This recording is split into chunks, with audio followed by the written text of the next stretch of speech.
Hi అండి. ఎలా ఉన్నారు అందరూ? నేనైతే చాలా బాగున్నాను. ముందుగా అందరికీ హ్యాపీ శివరాత్రి అండి.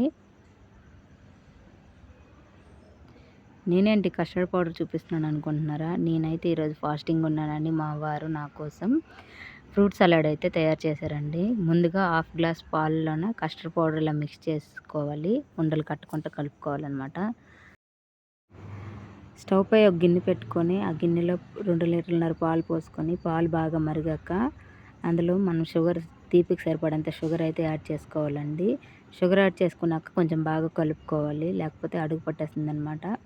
షుగర్ బాగా కలిసాక ఇలా కలర్ చేంజ్ అవుతుంది లైట్గా. కలర్ చేంజ్ అయ్యాక దాన్ని మిక్స్ చేసేసి ఇప్పుడు మనము ముందుగా కలిపి పెట్టుకున్న ఒక గ్లాస్లో కస్టర్డ్ పౌడర్ కలిపి పెట్టుకున్నాం కదా, ఆ కస్టర్డ్ పౌడర్ని ఈ పాలల్లో, మరుగుతున్న పాలల్లో వేసి బాగా మిక్స్ చేసుకోవాలన్నమాట. ఉండలు కట్టకుండా కలుపుకోవాలి, లేకపోతే ఉండలు కడితే కస్టర్డ్ మొత్తం పాడైపోతుంది అనమాట. సలాడ్ మొత్తం టేస్ట్ వేరే అయిపోతుంది, మారిపోతుంది. ఇలా మిక్స్ చేసుకుంటూ కలుపుకోవాలి. పాలలోనే స్లోగా వేసుకుంటూ కలుపుకోవాలన్నమాట. ఇది బాగా కలిసాక ఇది లైట్గా ఎల్లో కలర్లోకి చేంజ్ అవుతుందన్నమాట. ఇది చేంజ్ అయ్యాక ఇప్పుడు కొంచెం పలచగా ఉంది కదా, ఇది కొంచెం థిక్గా మారేంత వరకు బాగా మిక్స్ చేయాలన్నమాట. దీన్ని మిక్స్ చేశాక ఇది బాగా బాయిల్ అవుతుంది.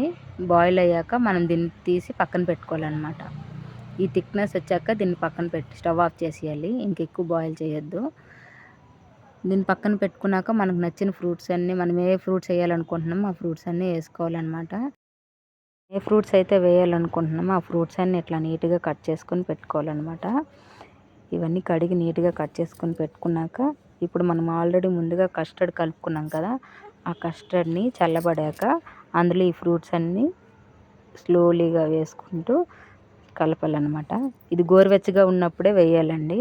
వేసాక కొంచెం సేపు ఆగి బాగా మిక్స్ చేసి బాగా కలిపాక ఇది లైట్గా చల్లబడాక డీప్ ఫ్రిడ్జ్లో పెట్టుకోవాలి. డీప్ ఫ్రిడ్జ్లో ఒక 2-3-4 అవర్స్ ఉంటే సరిపోతుంది. తర్వాత సర్వ్ చేసుకుంటూ తినేయడమే. డ్రై ఫ్రూట్స్ అయితే ఆప్షనల్ అండి. నా దగ్గర డ్రై ఫ్రూట్స్ లేవు, అందుకని నేనైతే ఈ ఫ్రూట్స్ అన్నీ వేసుకుంటున్నాను. ఈ ఫ్రూట్స్ అన్నీ వేసాక బాగా మిక్స్ చేసేసి కలిపి డీప్ ఫ్రిడ్జ్లో పెట్టాలండి, ఒక బాక్స్లో వేసుకొని. భార్య ఫాస్టింగ్లో ఉన్నప్పుడు భర్త ఇలా హెల్ప్ చేయడంలో తప్పే లేదండి. మా వారైతే నేను ఫాస్టింగ్ ఉన్నాను కానీ ప్రతిసారి తిట్టేవారు. ఈసారి మాత్రం ఏమనలేదు. ఏమనుకుంటా, నువ్వు ఫ్రూట్ సలాడ్ తింటావా చేస్తాను అంటే, సరే తింటాను చేయండి అంటే మా వారైతే ఇలా ప్రిపేర్ చేశారండి. మేము ఎప్పుడు ఫాస్టింగ్ ఉన్నా ఇలానే ఫ్రూట్ సలాడ్ చేసుకుంటామండి. ఇదైతే టమ్మీకి కొంచెం ఫిల్గా, మనకి హెల్దీగా అన్ని ఫ్రూట్స్ ఉంటాయి కాబట్టి మనకి హెల్దీగా కూడా ఉంటుంది.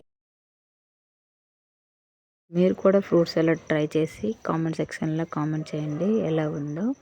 లైక్ చేయండి, సబ్స్క్రైబ్ చేసుకోవడం మాత్రం మర్చిపోవద్దు. నేను మీ కృష్ణ ఉంటా. బాయ్.